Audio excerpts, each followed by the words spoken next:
Bom, como eu disse, eu quero falar com vocês sobre um projeto fantástico, magnífico, um projeto que deixa a gente boquiaberto. E esse projeto ele está aqui no Evangelho de Mateus, capítulo número 16, quando eles chegam nesta região, na região da Cesareia de Filipe, e Mateus faz questão de adicionar Cesareia de Filipe, porque havia uma outra Cesareia, e ele precisava distinguir entre uma e outra. E dado momento, Jesus faz uma pergunta, um questionamento a eles, e diz assim, quem eles estão falando que eu sou? Quem eles dizem que o Filho do Homem é? Referindo a si mesmo. E ele ouve as respostas que eles trazem. Uns dizem que o Senhor é Moisés, outros dizem Elias, outros dizem Jeremias, outros profetas. Aí Jesus deixa o negócio um pouquinho mais direto, olho no olho, como quem diz, vem aqui, agora eu quero fazer uma pergunta um pouco mais perto. Eu quero olhar nos olhos de vocês. E vocês? Quem vocês dizem que eu sou? Quem vocês dizem que o Filho do Homem é? Um olha para o outro. Quem será que vai falar? Quem vai responder? E aí Pedro, como sempre, o primeiro a pular na água, o primeiro a sacar da espada e o primeiro a responder diz, tu és o Cristo, o Filho do Deus vivo. Jesus diz, bem-aventurado é você, feliz é você. Né? E Mateus, dos três evangelhos que relatam essa passagem, o Mateus, o Marcos e o Lucas, Marcos é o mais sucinto. Mateus fala um pouco mais, Lucas nem tanto, mas Lucas diz uma coisa interessante. Lucas diz que antes dessa pergunta, Jesus estava orando. Eu acho interessante essa relação de causa e consequência, porque aparentemente que quando Jesus ora, é revelado a Pedro quem ele é. Quando Jesus ora, Deus se revela a Pedro. Isso é uma coisa fantástica e maravilhosa. Assim, quando Jesus ora, os pães se multiplicam. Quando Jesus ora, os mortos se levantam. Quando Jesus ora, a vida, a luz de Cristo brilha no coração de Pedro. E Pedro, tu és o Cristo, o Filho do Deus vivo. Ele diz, não foi carne nem foi sangue que te revelou isso aí, mas foi papai que está no céu. Ele que te mostrou essas coisas. Então, gente, qual é o projeto que eu quero falar com vocês? É um projeto que Jesus aqui nesse texto ele institui. Jesus diz, olha, eu tenho um projeto, esse projeto aqui se chama igreja. É o projeto que eu vou apresentar para vocês. Mas antes da gente conseguir falar sobre aquilo que eu tenho proposto para trazer a vocês, baseado no texto de Mateus, a gente precisa, todo mundo estar na mesma página, todo mundo saber do que estamos falando. Não podemos ter uma concepção aqui, outro ter outra ali. Quando eu falo igreja, o Rafael pensa numa coisa, a Silvia pensa em outra, e na verdade eu estou falando uma terceira coisa. Precisamos todos saber do que eu estou falando, tá bom?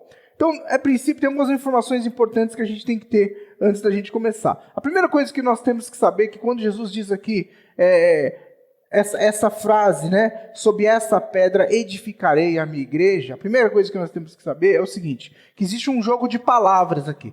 Isso aqui vocês já ouviram muitas vezes, mas eu preciso repetir mais uma vez, tá?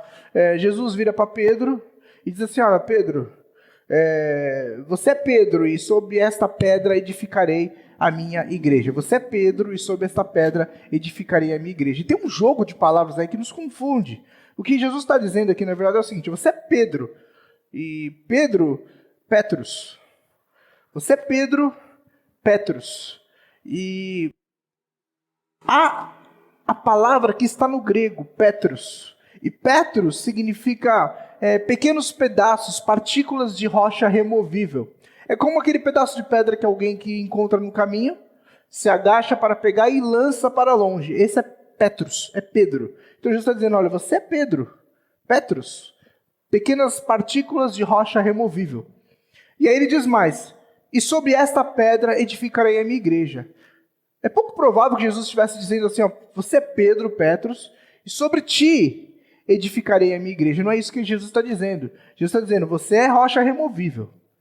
Não dá para edificar minha igreja numa rocha removível. Não dá. Rocha removível não vai sustentar a minha igreja. Então você é pedra removível. Mas sobre esta pedra, Jesus aponta para si mesmo, e aí ele usa uma outra palavra que é diferente de Petrus. Jesus usa Petra. E Petra não é rocha removível, irmão Antônio. Petra é rocha inabalável. Petra é uma rocha que dá sustentação. Petra é uma rocha que não se move, que não se abala. Então, em outras palavras, Jesus está dizendo o seguinte: olha, Pedro, você é rocha removível, você é Petrus.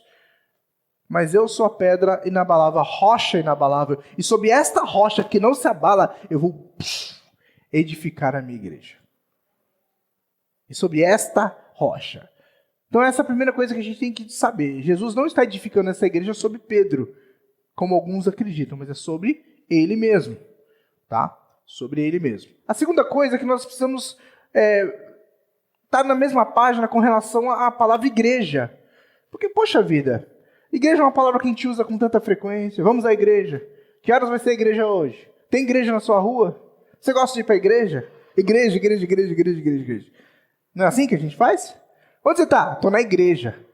Então vamos chegar a uma conclusão aqui baseada no... Não é eu que vou inventar não, tá? A palavra que Jesus usa aqui para falar edificarei a minha igreja, ele diz, sobre esta pedra edificarei a minha eclesia. Eclesia é a palavra que Jesus usa aqui.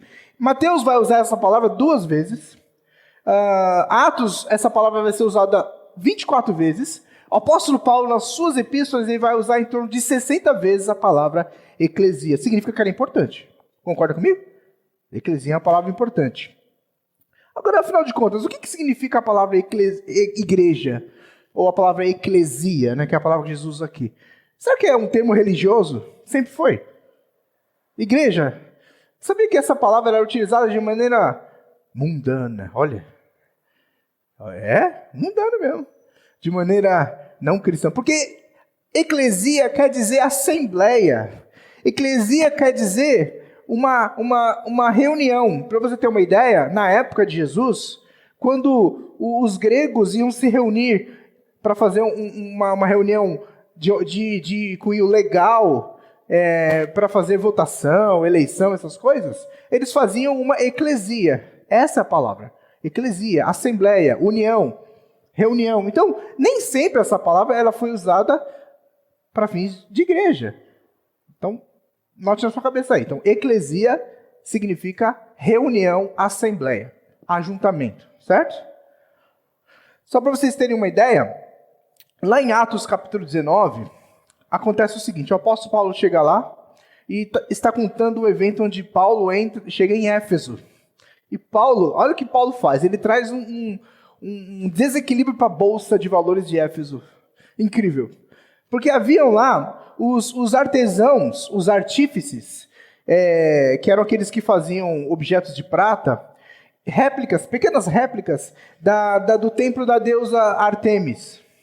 Sabe como você vai para Aparecida do Norte? Tem aqueles camaradas que estão fazendo santinho, tal. É mais ou menos essa a ideia. Então vamos tentar contextualizar. O apóstolo Paulo está aqui nos nossos dias, ele chega em Aparecida do Norte. E os caras ganhando muito dinheiro com aquele santinho, com tudo réplica, sabe? E aí o apóstolo Paulo começa a fazer o quê? Começa a jogar areia no negócio dele. Começa a pregar que não existe outro Deus além do único Deus. O apóstolo Paulo começa a pregar. Então, há um camarada lá chamado Demétrio, e ele reúne os outros artífices e fala o seguinte: o apóstolo Paulo está acabando com a nossa economia, a bolsa está despencando, nosso serviço não vale mais nada. Nós não temos mais clientes, os caras estão ficando crentes. Os caras estão falando agora que Deus não habita em templos feitos por mãos de homens. É isso justamente que o apóstolo Paulo fala: Deus não habita em templos feitos por mãos de homens.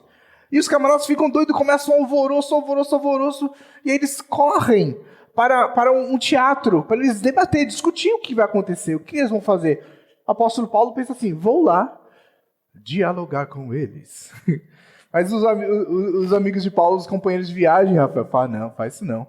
É a mesma coisa que você querer ir com a camisa do Corinthians na sede da Mancha Verde e tentar discutir algum tipo de assunto. Você não vai ter tempo de falar uma palavra, eles vão te matar, Paulo. Então, algumas pessoas que estavam acompanhando Paulo na viagem vão até esse teatro, e olha só o que diz o Atos capítulo 19, 32. A eclesia estava em confusão, ou seja, a assembleia, sacou? Pegou? A assembleia estava em confusão. Uns gritavam uma coisa, outros gritavam outra. A maior parte do povo nem sabia por que estava lá. Ninguém fazia ideia. Então, queridos, o primeiro significado de igreja Eclesia é assembleia, reunião. Tudo bem? Segundo significado. Eclesia é a junção de duas palavras no grego que significa chamados para fora. Chamados para fora. Interessante, né? Então, se a gente pudesse unir esses dois significados, nós chegaremos à conclusão que igreja são seguidores de Jesus que foram chamados para fora e que se reúnem como uma comunidade da nova aliança. Mais uma vez, igreja são seguidores de Jesus que foram chamados para fora e que se reúnem como uma comunidade da nova aliança. A gente diz no nosso vocabulário, estou na igreja. Eu até entendo que seja uma prática do nosso vocabulário gospel, né? A gente fala isso, é difícil tirar isso da gente. O importante é você saber. Se você sabe, para mim eu estou tranquilo. Tá? Não vai ficar assim, olha, eu vou à igreja. Não, eu sou a igreja. Eu sou a igreja e não a igreja. Não se preocupe. Você sabe no seu coração que ninguém te julgue. Amém? Portanto, igreja não é o lugar onde as pessoas se reúnem, mas são pessoas que se reúnem em um lugar. Amém? Igreja não é um ambiente separado para adoração a Deus. Igreja são pessoas santificadas e separadas para adorar a Deus. Igreja não é onde você vai aos domingos à noite. Igreja é o que somos, o que fazemos quando nos reunimos em nome do Senhor, a qualquer hora, qualquer dia, em qualquer lugar. Você é igreja. A irmã ali é, o irmão lá atrás também é. Somos igreja do Senhor. Hoje, por questões de comodidade, é isso, né? Comodidade. Nós nos reunimos aqui. Poderíamos nos reunir na praça, poderíamos nos reunir numa casa, e a igreja iria para esse lugar. Então, quando nós dizemos assim, vou à igreja, quero que você entenda que você não vai à igreja coisa nenhuma. Você é igreja com seus irmãos. Amém? Eu gosto de dois textos que o apóstolo Paulo utiliza, lá em Romanos capítulo 12, o verso 4 e o verso 5. Olha só que texto gostoso de ler. Falando sobre igreja, né? Assim como cada um de nós tem um corpo, com muitos membros, e esses membros exercem todos a mesma função. Não, esses membros não exercem a mesma função. Assim também em Cristo, nós somos muitos, formamos um corpo, e cada membro está ligado a todos os outros. E agora 1 Coríntios 12, 27, ele diz, ora, vocês são o corpo de Cristo. Cada um de vocês individualmente é membro deste corpo. Esta é a igreja do Senhor. Esta igreja somos nós. Nós. A igreja não é um lugar santificado. A igreja não é o lugar dos milagres. A igreja não é o lugar onde eu vou e a energia e Deus opera. Não. Igreja somos nós. Igreja somos nós. Certo? Essa foi a introdução. Agora eu quero falar para vocês sobre 3 características dessa igreja. E uma observação no final. Primeira coisa que eu quero, olha para o texto aí de novo, o versículo 18, parte B. Diz assim, ó, vou ler o versículo 18, lá em Mateus 16, 18. Leia comigo, observe aí na sua Bíblia. E eu lhe digo que você é Pedro, e sob esta pedra edificarei a minha igreja, e as portas do Hades não poderão vencê-la. Primeira característica que Jesus mostra para nós aqui nesse texto, que é fantástica, é que essa igreja, esse projeto chamado igreja que Jesus está apresentando para os apóstolos, ele é um projeto sobrenatural. E como tal, vindo da parte de Deus, ele está dizendo para nós que a igreja, ela vence a morte. Ela vence a morte. Talvez você não tenha conseguido observar aí no texto, mas eu vou te ajudar a entender. Então ele fala o seguinte, as portas do Hades não poderão vencê-la. O que significa Hades? Hades significa, pode ser inferno, pode ser sepulcro, pode ser morte ou profundeza, certo? Não é isso que ele diz?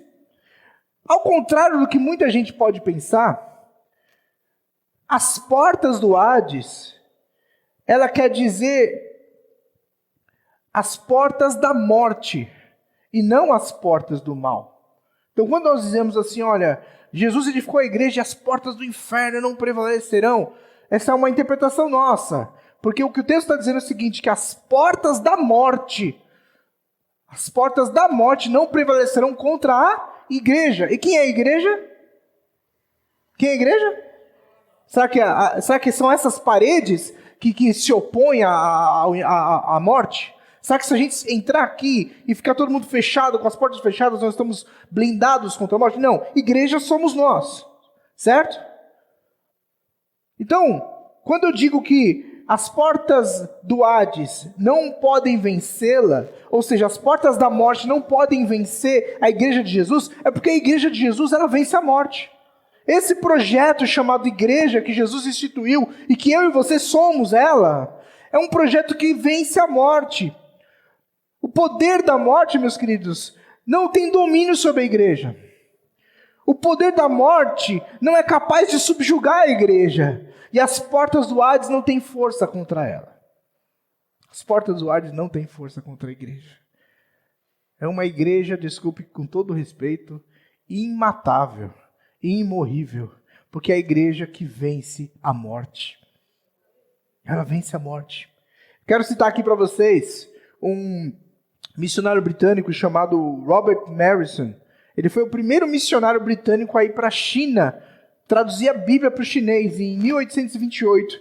E ele dizia assim: nosso Salvador quer dizer que a sua verdadeira igreja nunca sucumbirá à morte e à destruição. Jamais.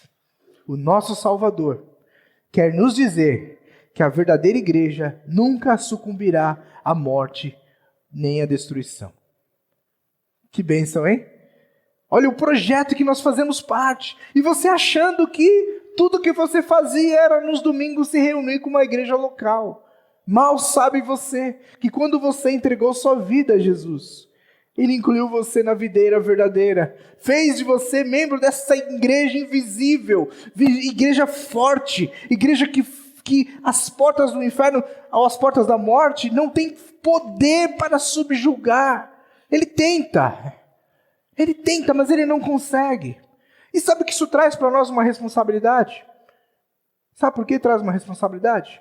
Quando você está tentando ajudar alguém que está com dificuldades, e você pode pensar em N casos, N dificuldades que essa pessoa pode ter, e a pessoa senta na sua frente e começa a contar várias questões que ela está enfrentando, e você diz, isso é difícil, isso é complicado, isso aqui vai ser muito difícil da gente resolver.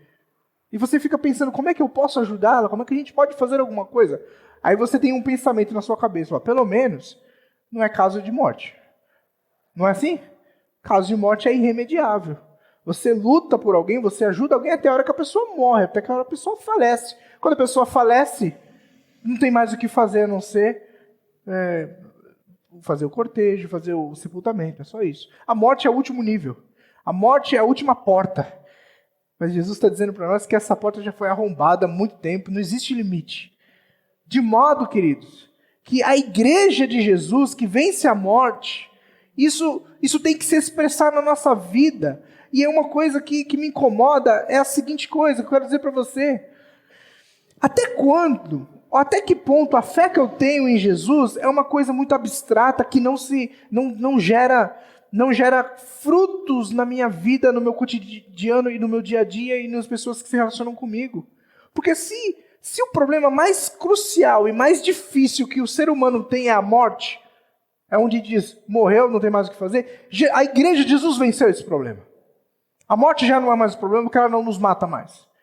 A minha pergunta é o seguinte, o que nós, enquanto igreja de Jesus,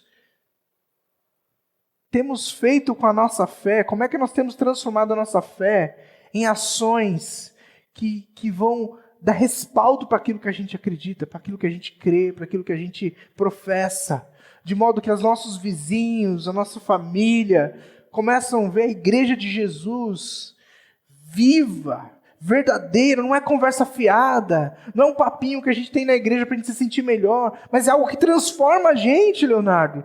Isso arromba as portas desse lugar e sai para onde a gente vai e acompanha a gente no trabalho, acompanha a gente em casa, acompanha a gente na escola. Essa igreja viva de Jesus, que ela é como se fosse, por exemplo, sabe aquelas avalanches, aqueles tsunamis que a gente vê na televisão, que é aquela onda incontrolável que ninguém pode conter? Esse é o evangelho. Quando ele entra na nossa vida e se transforma a verdade, esse tsunami nos acompanha onde a gente vai, e a gente não consegue resistir. A gente tem que fazer o bem, a gente tem que ajudar o necessitado, a gente tem que socorrer quem precisa, a gente tem que transformar a nossa fé em algo tangível, porque a fé sem obras ela é morta.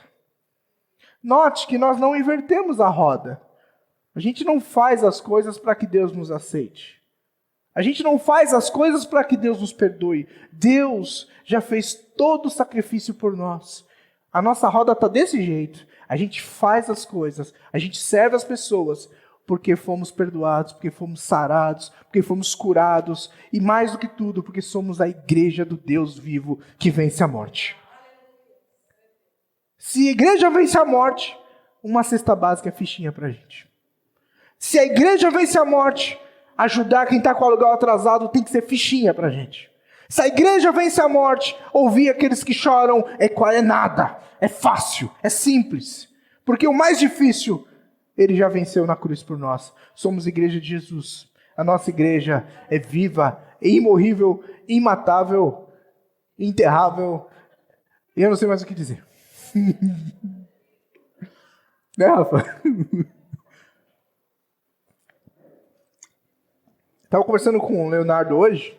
Eu estava falando para ele uma das dificuldades que eu tenho. Eu falei, Leonardo, essa dificuldade de me certificar de que a minha mensagem aqui para vocês não é uma mensagem só que é corretinha, que faz sentido, mas que produz em nós frutos de transformação, que faz a gente pessoas mais generosas, que faz a gente pessoas que pensam no outro, que tira a gente desse, uma expressão que ele usou hoje muito, do umbigo, né? O olho no umbigo. Qual que é o seu mundo? É o meu umbigo. Tudo que eu vejo é o meu umbigo. Não vejo o outro.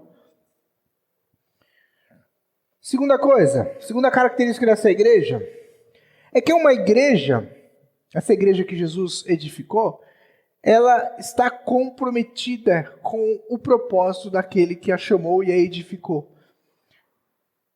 Olha só o verso 16, aliás, o verso 19, capítulo 16, verso 19, apenas a primeira parte, ele diz assim: e eu lhes darei as chaves do reino do céu. E eu lhes darei as chaves do reino do céu. Existem várias interpretações para esse tipo de coisa aqui, tá? Várias. Eu não vou incomodá-los com tantas outras que eu já li por aí. Mas eu vou fechar com vocês o seguinte. Uma delas é a ideia de que o apóstolo Pedro, isso foi dito a Pedro, tá?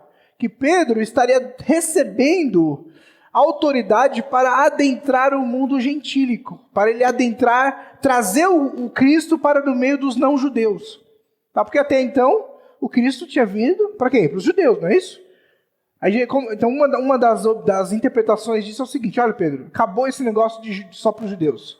Eu estou te dando a chave, e essa chave aqui vai abrir a porta para os gentios, para que eles adentrem, para que eles sejam salvos, para que eles conheçam. Então, se prepara aí, porque logo mais um tal de Cornélio vai te procurar. Essa é uma das interpretações, tá?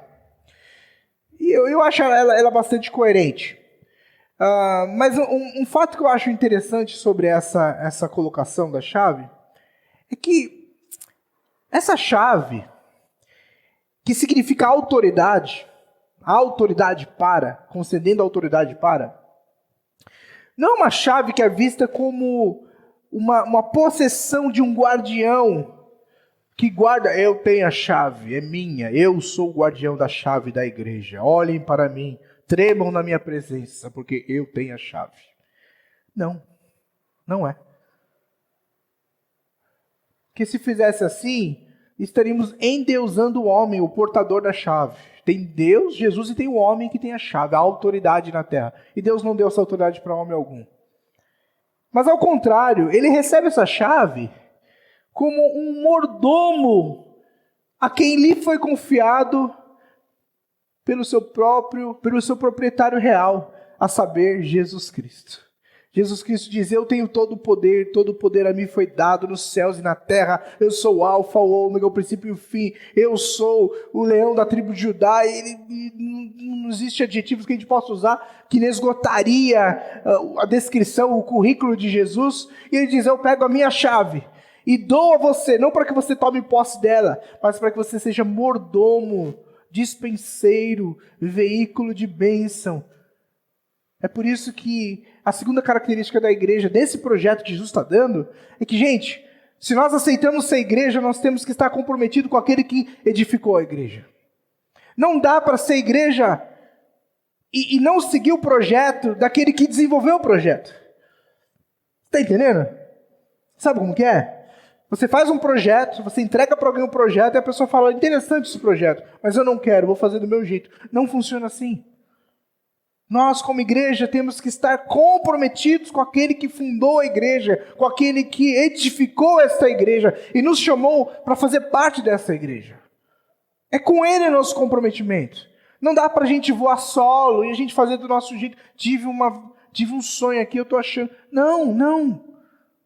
Não tem sonho, não tem visão, não tem vontade. Tem isso aqui, tem palavra. O projeto, a igreja tem que ser projeto de Deus. Por isso que a igreja, quando é pautada em Deus, a igreja, quando ela é pautada pela palavra daquele que edificou, a igreja é uma igreja que edifica, é uma igreja que abençoa, é uma igreja que não é perfeita, não é, mas é uma igreja que ela tem a ver com o propósito daquele que a criou. Então as pessoas que adentram aquela igreja, que fazem parte daquela igreja, elas são abençoadas, elas abençoam, elas dão e elas recebem, elas crescem, elas se casam, elas têm filhos e os filhos aprendem e se tornam missionários, e se tornam pastores, e se tornam músicos, e se tornam adoradores, e se tornam servos, e nós vamos crescendo e vamos expandindo, vamos mudando a nossa mente, aí nós temos mecânicos convertidos, médicos convertidos, nós temos frentistas convertidos, donos de loja de instrumentos musicais convertidos, e as pessoas quando entram nesses lugares são também contaminadas com esse evangelho, e essa igreja é pulsante, ela é viva, porque essa igreja está comprometida com o propósito daquele que a enviou, com aquele que chamou. É uma igreja que não está restrita a paredes, está restrita está comprometida com a missão daquele que a chamou. Temos uma missão, eu não posso voltar atrás, eu tenho uma missão. E quando nós vamos tomar a decisão aqui, interessante que algumas vezes nós da liderança nos reunimos e a gente precisa tomar decisões, diversos tipos de decisões, e às vezes decisões que dizem respeito à contribuição financeira. E a gente diz, o que a gente vai fazer? A gente vai pintar a porta, a gente vai trocar as cadeiras ou a gente vai ajudar o necessitado? O que a gente vai fazer? Onde é que a gente tira os valores? De onde é que a gente tira os valores para decidir o que fazer? Você vai dar uma cesta básica para alguém, a pessoa vai comer e vai acabar. Mas se você pintar a porta vai ficar aí por um bom tempo. Vale mais a pena pintar a porta. Não é? Então, quando nós temos um propósito com aquele que chamou a igreja, nós temos também os valores, né, Rê? Nós começamos a olhar as coisas como se nós fôssemos, entre aspas, ele, né, entre aspas. Por quê? É igual você tem uma empresa e você tem um funcionário dedicado a essa empresa, aí você fala assim, ó, esse camarada aí, quando eu saio, ele sou eu aqui, porque ele cuida, não é que ele toma o seu lugar, mas ele se preocupa, ele tem os seus valores, ele zela pela empresa como se ele fosse você. E assim como nós somos, pequenos cristos, que se preocupam com a igreja do Cristo, porque não é, a gente não fala assim, a igreja é dele, ele que se vira. Não, é nossa. Somos pequenos cristos. O projeto também é nosso. Se você não se apaixonar por esse projeto, se você não crer nesse projeto, querido, esquece. Esquece. Você não entendeu nada. O projeto de Deus, o projeto de Jesus chamado igreja tem que ser, antes de mais nada, o seu projeto. Ele tem que queimar no seu coração. Ele tem que te incomodar. E mais uma vez, fazendo referência ao que nós falamos no início, não é parede, não é culto, é ser igreja, é vivo, é na padaria, é na rua, é na praça, é em casa, no telefone, no WhatsApp, na conferência. É assim, em todo lugar onde a gente vai. Tem que mudar vidas, Tem que ter comprometimento. Não dá para você entrar por aquela porta e falar assim, o pastor o Leandro que é o pastor da igreja, ele que se vira, é sua igreja. Falando de igreja como expressão local, tá? Mas tem alguém necessitado, o pastor que se vira. Não, você é a igreja. Não é problema de Jesus. Não é problema meu, é problema nosso, porque nós somos pequenos cristos. Terceiro, estou acabando. São três características e uma observação. Está lá no verso 19, a parte B agora. Diz assim, o que você ligar na terra terá sido, essa palavra é muito importante, tá? O que você ligar na terra terá sido ligado. Esse tempo verbal, ele faz toda a diferença no texto. Eu lutei contra esse texto hoje. Eu peguei esse texto aqui pelo colarinho e falei... O que você ligar na terra terá sido ligado. Isso é futuro perfeito do verbo. O que você ligar na terra terá sido ligado nos céus. E o que você desligar na terra terá sido desligado nos céus. Tá. Eu lutei com esse texto aqui hoje. A primeira coisa que você tem que saber é que se ligar e desligar, uma tradução mais clara seria amarrar. Nesse caso, está amarrado. O que você amarrar na terra está amarrado no céu. Ou terá sido amarrado no céu. O que você desamarrar ou o que você soltar na terra terá sido solto no céu. Quando você lê isso, a primeira coisa que você pensa é o seguinte. O irmão foi desobediente com o pastor. Irmão, estou cortando a cobertura de vossa vida. O irmão já está com o nome sujo no Serasa, no SPC. Foi excluído da igreja e expulso do céu. Ou pastorzinho abençoado para fazer uma coisa dessa, né? Não, porque eu desliguei você da igreja, você está desligado do céu. Olha só, é isso mesmo que Deus quer dizer? É isso? Você acha, Clarice? Não é isso que o texto quer dizer. Esse verbo, ele foi colocado que nós temos que olhar para ele de uma maneira invertida. Temos que inverter ele para entender o que ele quer dizer. Quando ele fala terá sido ligado ou amarrado, ou terá sido desligado ou solto, é que é o seguinte, é a igreja levando em conta os efeitos e decisões do céu. É o contrário. Não é a gente que liga ou amarra e Deus, alguém amarrou na terra lá, na redenção. Amarra aí, anjo. Cadê o anjo amarrador? Aí, amarra. Né? Não é isso. O que ele está dizendo é o seguinte, que aquilo que for ligado aqui é porque foi ligado no céu. É o contrário.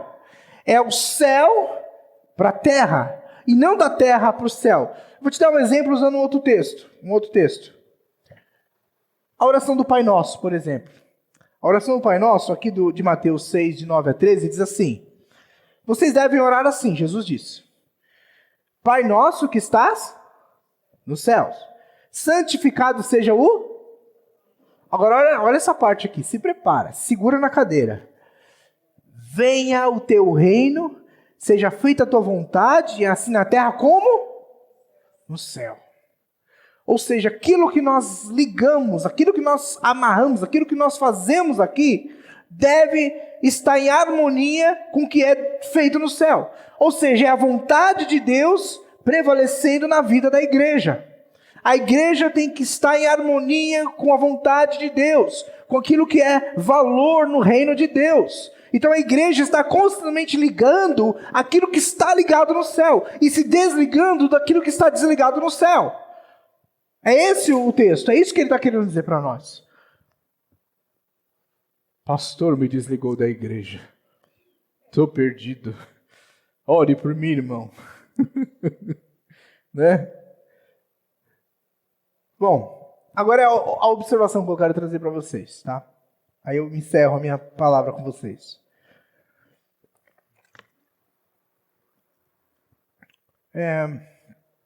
Esta igreja, você pode também chamar de quarta característica, se você preferir, ela tem um requisito. Tem um requisito. Olha lá para Mateus 16, olha o verso 13. Diz assim o verso 13. Chegando Jesus à região de Cesareia, de Filipe, perguntaram aos seus discípulos, ou melhor, perguntou aos seus discípulos, quem os outros dizem que o Filho do Homem é? Tá claro? Ele queria saber o que os outros estavam falando sobre Jesus. Filho do Homem era uma expressão que Jesus está usando, referindo a si mesmo. Filho do Homem aqui é Jesus. E aí eles respondem lá. Alguns dizem que é João Batista, outros Elias, outros Jeremias, enfim. Aí o verso 15, ele é constrangedor. Porque ele chama os discípulos e ele diz, e vocês? Perguntou ele. Quem vocês dizem que eu sou? A igreja de Jesus, edificada por ele, projetada por ele, ela requer que os membros desta igreja, cada um dos membros, tenha tido uma experiência íntima, pessoal e particular com o Filho de Deus. O que isso quer dizer? Isso quer dizer que não dá para ser membro dessa igreja porque o seu pai é membro dessa igreja. Que não dá para ser membro dessa igreja porque você é amigo do pastor dessa igreja. Não dá para ser membro dessa igreja de Cristo porque a sua mãe é membro dessa igreja de Cristo. Existe um momento na nossa caminhada com Jesus que Jesus vai perguntar para nós, eu sei que você tem falado de mim para os outros e tem dito para eles quem eu sou. Mas a pergunta que eu não posso deixar de fazer para você, Leandro, para você, quem é que eu sou? Não, mas o pessoal aí, não. Então, a igreja que eu vou, nós cremos. Não, eu não quero saber a igreja que você vai. Eu não quero saber o ministério que você faz parte. Eu não quero saber o grupo que você toca. Esquece, abafa todo esse barulho e vamos olhar para você. E diz para mim, para você, Leandro, quem é que eu sou? Quem sou eu para você? Ah, minha mãe me disse... Não tem mãe. Sua mãe eu lido com ela depois. Seu pai é uma bênção, fica tranquilo, está resolvido com ele. Mas você, Melissa, para você, quem eu sou? Eu sou o Deus dos seus pais, eu sou o Cristo da sua mãe, eu sou o pastor da sua igreja, o bom pastor da sua igreja? Ou para você eu sou o Filho de Deus, o Cristo vivo, o Salvador da sua vida?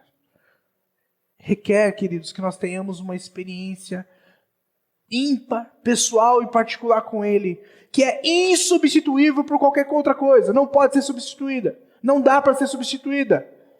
Nós somos muito ávidos e muito rápidos em pensar em evangelização mundial, evangelização urbana, temos que mandar missionários, tem que mandar dinheiro, vamos mandar. Vamos ajudar com a cesta básica, vamos, a gente está tão envolvido, as pessoas precisam saber quem é Jesus, as pessoas precisam saber quem é Jesus. Qualquer um ficaria satisfeito com isso, mas Cristo, o Cristo que nós servimos, ele não se perde no meio das multidões, ele constantemente, depois de perguntar para você, quem você tem pregado por aí, a próxima pergunta para você vai ser, e para você? Quem sou eu? Quem sou eu na sua vida?